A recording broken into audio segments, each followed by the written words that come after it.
The Pro Wrestling Stories Podcast. Welcome to the Pro Wrestling Stories Podcast, the show where we take your favorite articles on ProWrestlingStories.com. We bring them to life in the form of audio. You can listen to the show wherever you get your podcasts. We don't discriminate. And follow Pro Wrestling Stories on Facebook at Pro Wrestling Stories and on Twitter, PWS_official. I'm Chris Toplack. He's Corey Rivard. What is the worst experience you've ever had on a plane? What a weird opening, but this will really parlay into where we're going with this episode. What does this have to do with wrestling? I don't particularly have any crazy plane memories. I'm pretty chill on airplanes, but as you know, I went to the first AEW taping in Washington, D.C. in September.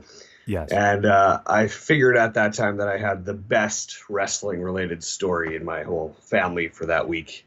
And I was really excited. And the day after, I get an excited phone call from my little brother, I think he was in Phoenix at the time. And he excitedly calls me, and he's standing at the airport gate with Jeff Jarrett and Kurt Angle and AJ Styles and everybody. And they end up getting on the plane with him, and he's freaking out, and he's taking pictures of everybody, and just kind of from afar from his seat, going to the bathroom back and forth over and over again. Just the entire staff of the WWE was sharing an airplane with him. But nothing happened on that plane that sounds anything like what happens in this story. Yeah. Yeah, that seems pretty mellow for the most part. And it was obviously the general Apparently public was on there too, right? The general public was on there. Everyone was fully clothed, and but exciting nonetheless.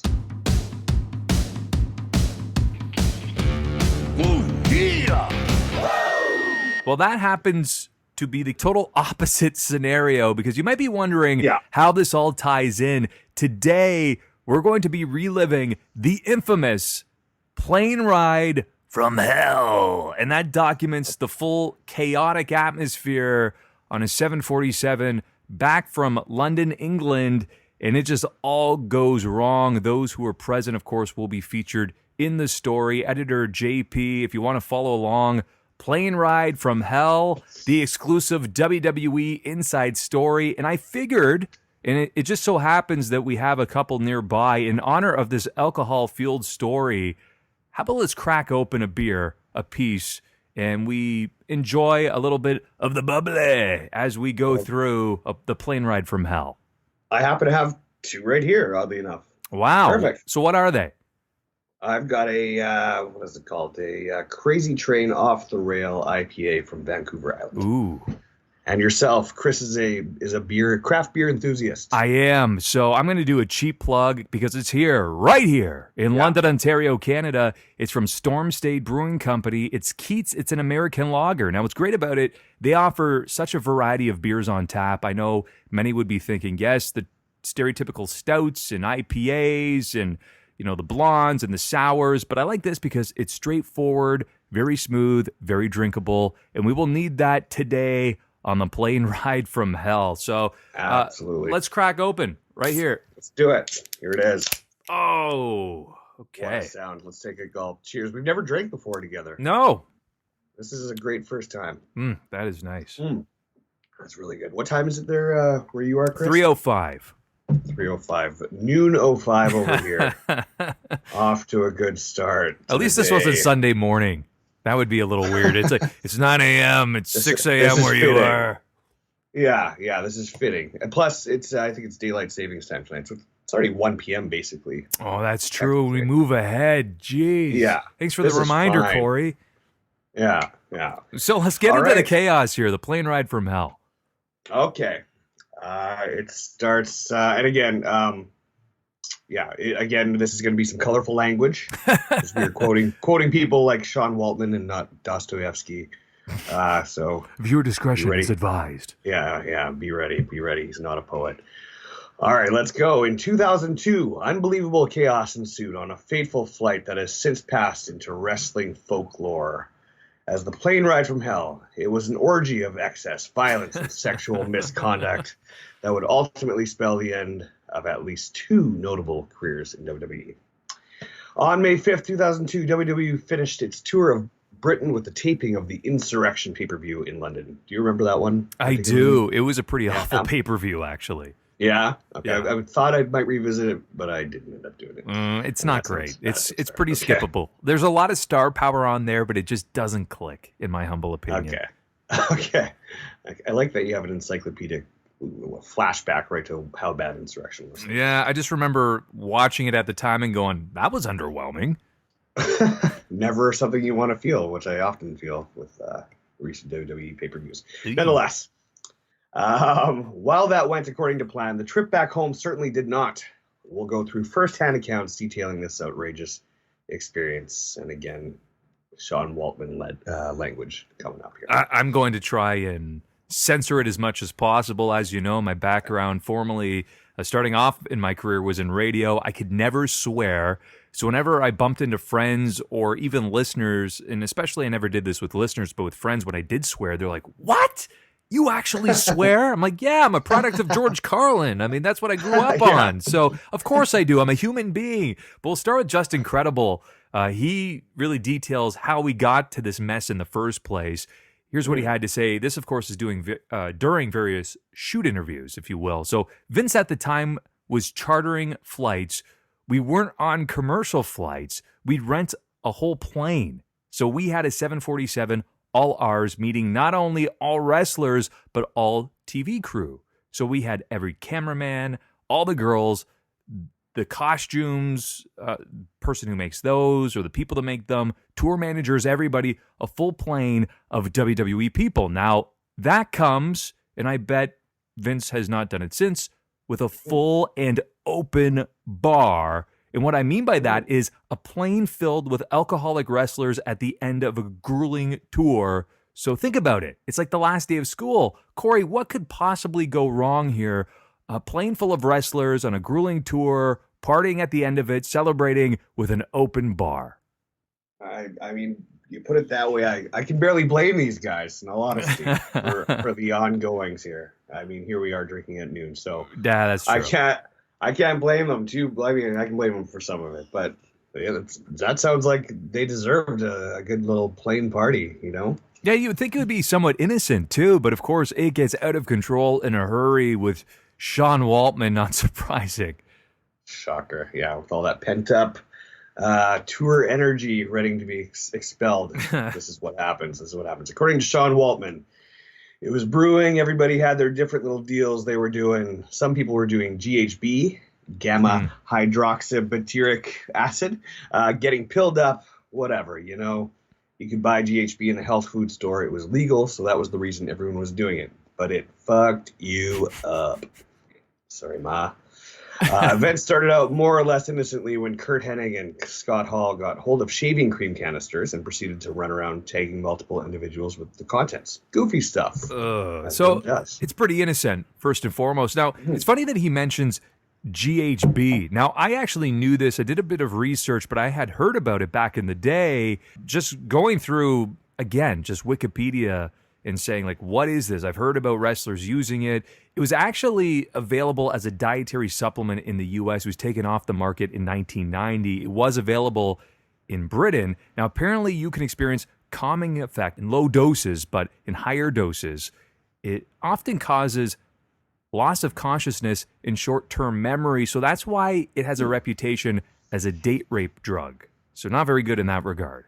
Okay, so not an excellent dietary supplement. No, not at all. I believe, to me, this is my personal main event, mainly because I love both of these individuals. It's Mr. Perfect versus Brock Lesnar tussle on the plane ride from hell. Mr. Perfect was actually a mentor to Brock Lesnar, as they were both Minnesota boys. In fact, Brock had the following to say about Curt in his book, Death Clutch. This was much after Curt had passed away. I really think about him every day. We could have had so much fun together. I miss him so much because with Curt, you were never just passing time. You were enjoying every minute of it. Why did he have to go and die? That's rough. I love the way you put that. Like, you're never just passing time. I respect that, and I appreciate that about him. And everyone says that about him, right? He was a ribber, but he was a great person, and many would claim they never saw him in a bad mood. Right, yeah. That's what I always hear. He's always seems to be the voice of reason, but like fun reason. Exactly. Uh, and this match that we're about to talk about only took place in this airplane. So like, way to go, all these people to have this front row seat for this. No kidding. Who knew?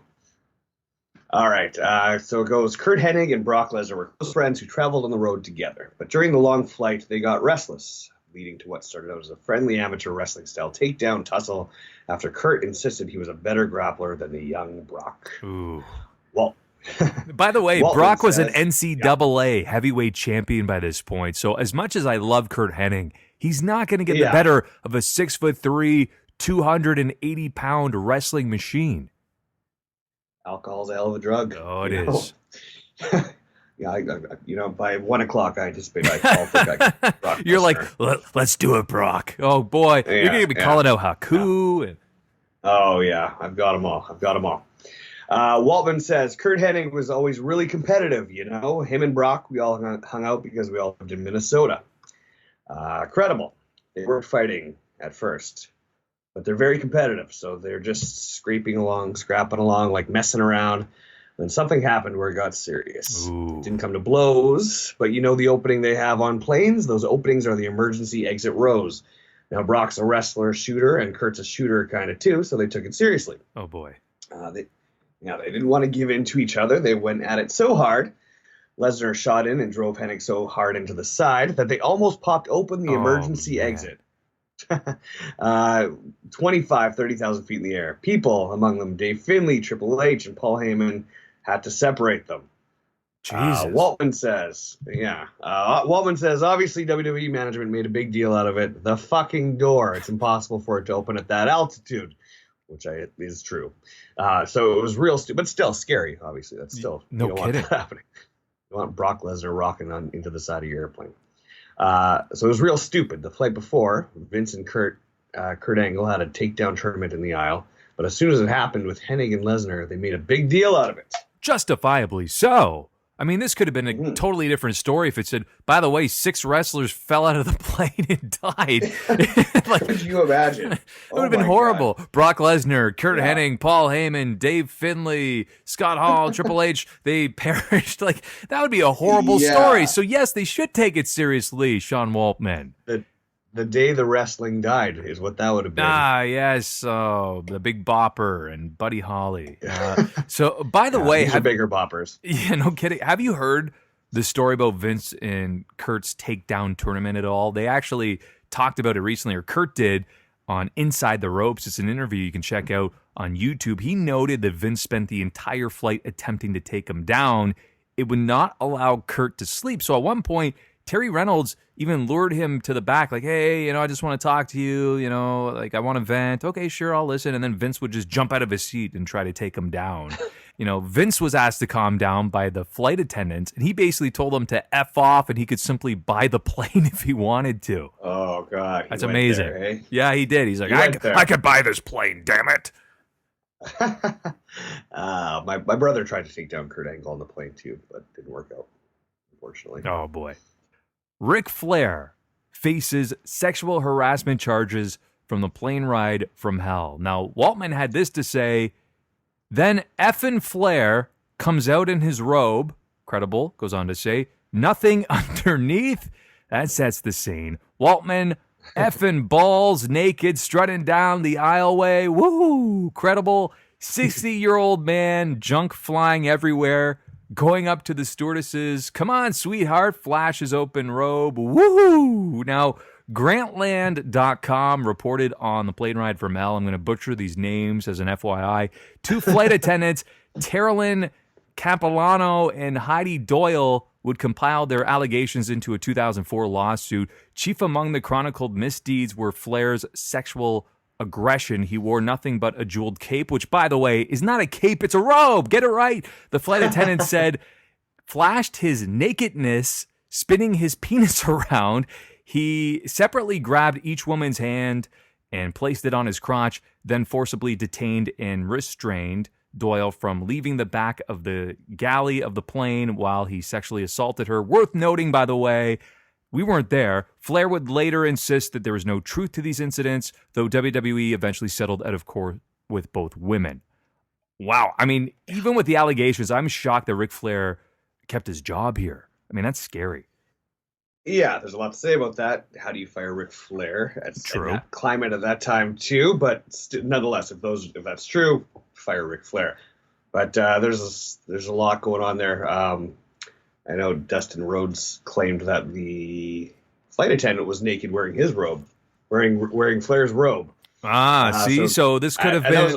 They could have been just trying to make a buck, but we don't know for sure. That's the thing. We don't know. We can't take sides. We were not there. It's he said, she said, literally. Yeah, I'm not picking a side here. I don't want Ric Flair to lock me to figure 4. Rick, hey, listen, I wasn't there. I'll just listen to you. I guess you settled. It's all behind you at this point. Best of luck, everybody, including flight attendants and everybody. I hope we're all better people after the plane ride from hell. But I mean, for God's sakes, helicopter dick Ric Flair. That would have been something to see. Yeah. Anyways, okay. So speaking of Dustin, here comes the drunken serenade of Goldust, which is charming, kind of, actually. All right. So also implicated in the lawsuit was Dustin Rhodes, a.k.a. Goldust, who, according to attendant Tara Lynn Capilano, told her, you and me are going to fuck. So is that like a spoiler or a prediction? What is this? Yeah, there's asterisks where the U and C are. Should I be just saying frick or I don't know. You may have jumped to conclusions, Corey. Yeah, what are we rating this episode? Well, it's a PG-13 at least. All right, but it wasn't until Rhodes managed to get control of the plane's PA system to start singing an awkward, slurred serenade to his ex-wife, Terry Runnels, a.k.a. Marlena, who was also on the flight, that the then president of talent relations, Jim Ross, enforced his authority to shut him down. Shut it down, like Gordon Ramsay. Shut this kitchen down. So WWE, by the way, after this, essentially stopped using him on television, and they allowed his contract to expire. As we know, they did eventually bring him back, though. Which I'm sure he loved that era of his tenure. Well, he had to get clean, and I believe he's been clean ever since. I mean, knock on wood, but I mean, at the same time, he's been healthy. I think he's like 49 years old and still performing at a very high level in AEW, so he has recovered, and he obviously learned his lesson from this point forward. He's probably the best part of his career right now. Yeah, I mean, it's very arguable. I mean, as the natural in WCW, that was probably his biggest push. I would dare say it did not go according to plan, but now it's very organic. The crowd is behind him vocally. So, yeah, he's doing quite well for himself. It is organic, and like we're at the legacy chapter of his career. And he's training and giving back, and especially with that knowledge. You can never be selfish with knowledge. It doesn't benefit anybody but yourself. He's giving it back, and that's great. We're going to see that with the younger talent that will pick up a lot from him. And the emotion that he emits now, which he never really had that much opportunity to do. And he actually never, in interviews, he doesn't really come across as someone who would convey that. But it seems like he's accessing a different part of himself these days. So, yeah, exciting times. Now, how about Scott Hall losing consciousness on the plane ride from hell? We've heard much about this. Just Incredible had to say the following. You had Scott Hall, too, out of his mind, completely out of his mind. Shimmering and shaking, it said that he slipped in and out of consciousness. And while many claim that Scott Hall was involved in the shenanigans, Jim Ross actually noted that he wasn't part of any major incidents. Now, sadly, it wasn't enough to save his job, as he was one of the casualties that we heard about earlier to receive his pink slip. At this point, it would appear that Scott's only involvement was related to the shaving cream antics, but apparently he also received allegations of harassment, as one of the attendants claims. Hall slobbered all over her and made some very inappropriate remarks, which I'm not going to repeat, prior to passing out. Credible had the following to say again: I had to babysit Scott. I had to stay straight because everyone else was so effed up. Later, when we got off the flight, I had to get a wheelchair, roll him through customs at JFK. He was non-responsive. I remember Jim Ross sitting in baggage claim with his briefcase just going like this, and basically he's like shaking his head going, ugh, that look of disgust, and I'm like, shrugs. Now, Scott Hall later reflected on this by simply stating the whole trip was just kind of a blur of pills and booze. much like this podcast, hey? I think so. I mean, speak for yourself. I was taking a sip of beer there, and I was thinking, what kind of pills have you taken? Oh, I thought we had different plans here. I thought GHB was the plan. No? I don't think so, Corey. I think that got lost in translation. Okay. We don't advocate for that. Apparently, Scott Hall, he claims he thought Kurt Angle H-bombed him.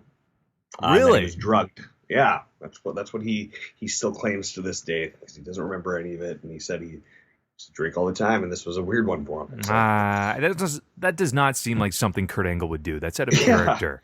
I want to get Scott Hall effed up. I'm gonna H-bomb him. Scott Hall, that goes against the 3 eyes.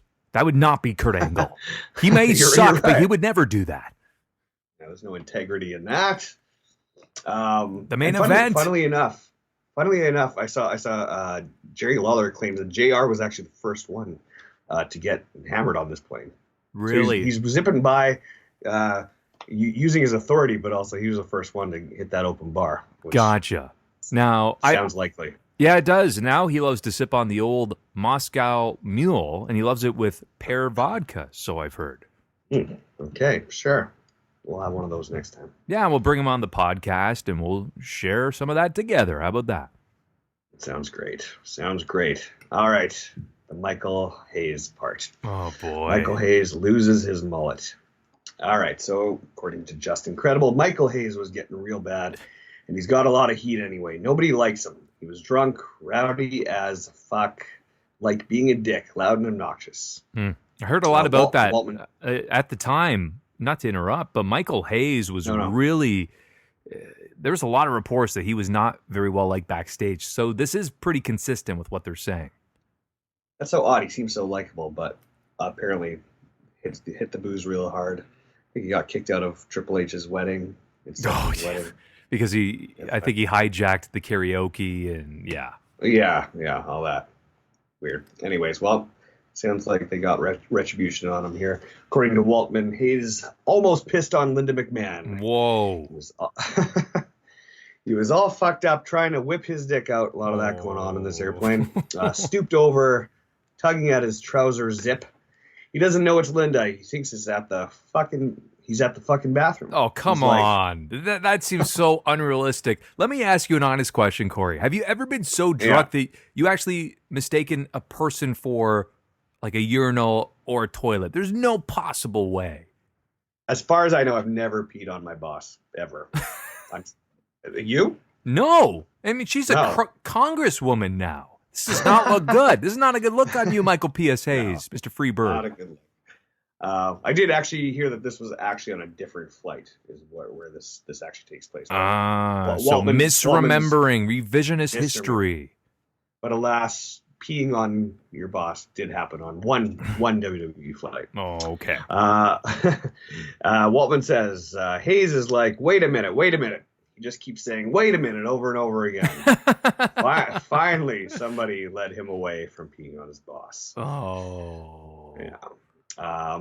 Yeah, just incredible. JBL had just had a killer match earlier at the Insurrection pay-per-view and was cut open bad.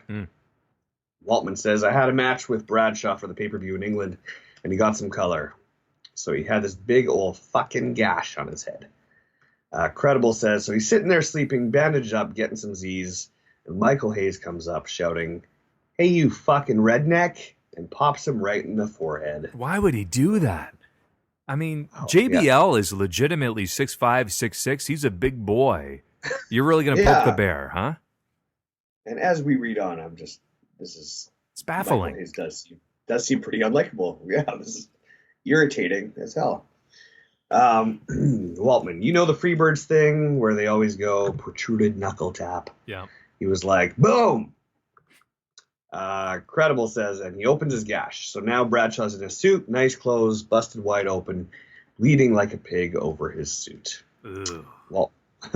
Waltman says, and the story goes that Bradshaw fucking clocked him and knocked him out.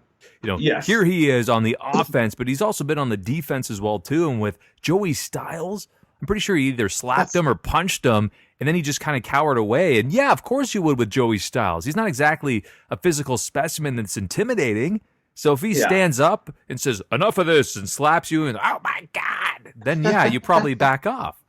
You're probably a little shocked. Yeah, you're probably thinking, I didn't know you had that in you, Joey. You're promoted. People just messing with Bradshaw. Brave souls on airplanes. That's what you do, apparently. Justin Credible says he wanted to go after Hayes, but JBL's a wrestler at Michael Hayes' office. He's like, your boss. What are you going to do? Kick your boss's ass? Sure. But obviously Hayes, or pee on them. But obviously Hayes is way out of line. He continues his bullshit, but then he falls asleep. Oh, boy. And this sets the stage for the big one. The Retribution. Waltman says, so Hayes is out cold, and he's got that fucking thing in a fucking ponytail. That mullet. Dude. You know, he was still rocking the mullet. And I said, somebody get me a pair of scissors. Which, of course, naturally you have on a plane, right? Just a pair of scissors sitting nearby, right? Different time, I guess, eh? Jeez, I was going to say, that's not going to go well with customs. These are my scissors. Yeah. I'm going to trim my beard and my hair on the plane. Is that perfectly normal? Okay, no problem. There's a lot of mullets on this plane. Someone might need a haircut. Yeah. So he says, somebody get me a pair of scissors. I remember Lawler over there just giggling. Everybody is like, no, you're not going to do it. And Lawler actually says this, that he was the first one just laughing his face off of course. about all this. Yeah, I mean, I would be laughing too, thinking, this is just so ridiculous. It's a little bit embarrassing, obviously. I mean, I used to have hair down past my shoulders, and really, if someone cut my hair off, that's like a family member dying. So this is big. Boy, yeah. Mom, this is on par with you at a funeral. Not that, like a distant cousin. Okay, yeah. I was going to say, let's define what this is. If this is like your immediate family, I'd say, Corey, we have to have a chat off air. Yeah. Twice removed for sure. But still. So Waltman says he grabbed those scissors like I was pulling a pair of taped brass knucks out of my tights. In brackets, over-exaggerated reach down the front of his jeans, and everybody's looking, and they don't think I'm going to do it. I grabbed that fucking tail, and I lifted up, and I just went whack, chopped it off, and the whole plane erupted, just like, yeah. Now, obviously, everyone's waiting for this retribution, so Hayes would not realize until he was later going through customs. I love the picture that he paints, that everybody stands up and collectively at the same time says, yeah! I highly doubt that happened. I really do. But every story I've heard from every corner has been that everyone's backing him up, though. Like, of they course. were pumped about this. Yeah, they were happy about it, because at the same time, it was Retribution. It was a long time coming.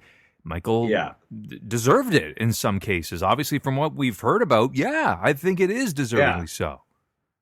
I mean, the peeing on the boss. The peeing on the boss. Took it too far, Michael.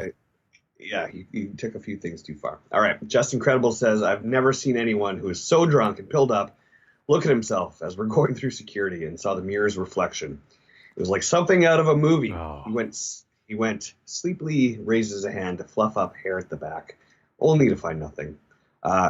He popped out like stone cold sober. Motherfucker. This is going through customs. Now, Michael Hayes is a fucking red. Wants to fight people in customs. You're talking U.S. agents. That's not going to go so well. That won't bode well for him at all. Yeah, what poor timing to realize your distant cousin died. Nobody snitches on him because nobody liked Hayes. And what became of Hayes' severed ponytail on the plane ride from hell? Sean Waltman posted it on the wall at TV the next day. Oh, wow. What an accomplishment. A little trophy, yeah. What would happen with Michael Hayes at that point? I guess you have to get used to the short hair. Yeah, I kind of remember a short hair Michael Hayes era. Doc Hendricks, yeah. Doc Hendricks, I guess he rocked it, Doc Hendricks would have been before this, I think. It was so bad because he tried to purposely eliminate his, because he had a bit of a southern accent, right? And when he was there, he's like, hi, it's Doc Hendricks here, and we're going to be talking to Stone Cold Steve Austin coming up next. Well, one day we're going to have to get into why that happened. Because what? Why do you make a Freebird corporate? How can you possibly do that? Exactly. The guy's a free bird. And why distance yourself from being that guy? I don't know. Very confusing. One of the greatest stables of all time. He's charismatic. Yeah. He was a great wrestler. I mean, he's a trailblazer. Regardless of him as a human being, when he's pilled up and drunk, he was incredible in the ring. So it's just bizarre that they relegated him to that role like the Todd Pettingill. Yeah, yeah. I think they went hand in hand, right? That was the same era. Todd Pettengill and Doc Hendricks. Yeah, because many tend to forget, even though he was there, he was the one holding the microphone, interviewing Stone Cold during the infamous 316 King of the Ring. That's right. That's right. Wow. And also one of the many reasons why I love Jim Ross, he just doesn't give a damn. That's really it. But it's the fact that he's so transparent. Following the plane ride from hell, he essentially buried all of the instigators and most of the roster, for that matter, in a blog on WWE.com.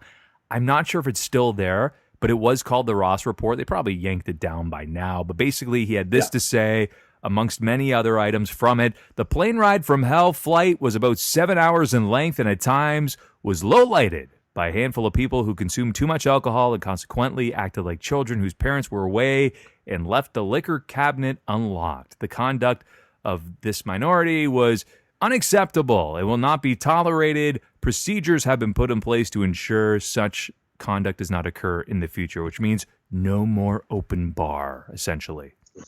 That is punishment. Did Jim Ross invent the concept of shade? That was just shade, throwing shade on the website. I love that too, that he's just on there. He gets back and just thinks, well, I'm just going to blog about it. Yeah, I mean, he held his alcohol. He didn't do anything bad. No, but you know what, though? I mean, Jim Ross has always been that way. He's given interviews where he used to state even during XFL games, he'd sip on Crown Royal and Jack Daniels and anything like that. And he'd have some shots and some drinks before he went on air. He held himself well. He was a professional. Yeah. That's amazing. And of course, the aftermath and the reflections, and I want to get your thoughts on this. So as we know, Dustin Rhodes parted ways with WWE in late 2003. So he was not formally released. They just chose not to renew his contract. And I think a lot of it stems from the plane ride from hell. Now, Mr. Perfect was released. He briefly worked in TNA, and sadly, he died in February of 2003. He really took the fall for the tussle with Brock, who was, at that point, the next big thing. Mr. Perfect, one of my all-time favorites. So it was sad to see him released. He was in TNA, and then as we know, I think he fell into a bout of depression and passed away. Right. Horrible. Yeah. And we'll cover him at length in a later podcast because he is one of the greatest of all time, in my humble opinion. Shared opinion, my friend. Awesome. And of course, Scott Hall was released, and he also worked with TNA as well, too. Now, Hall's reaction was very different probably from Curt Hennig's thinking, damn, I really screwed up. Scott Hall, he got a call from Jim Ross that he was being let go, and he said, I was so unhappy. I said, cool. Effective immediately? Well, if that's what you want, well, you're the one calling me. It wasn't fun, so the money starts to mean less, and it's like, I can be miserable at home. I don't need to be on the road and be miserable. That's the way it ended. So, Corey, if you were in Jim Ross's shoes, who do you think you would have let go or suspended from the plane ride from hell? Do you think everybody was justified there? I don't know about everybody. Well, to me, what we didn't actually mention here is Dustin Rhodes spitting tobacco all over the place. And for some reason, that irks me to the point of suspend that. Oh, that's disgusting. That's gross. Yeah. Like just being nasty. That to me just strikes me as, okay, you're just purposely just disrespectful as well, too. Nobody does that on a plane. But you also have to wonder, though, too, and I'm not going to speak ill of anybody on the plane, but some of the veterans, why did they not get involved? You would think that you would go over to Dustin and think, stop it right now or I'm going to have to beat you up.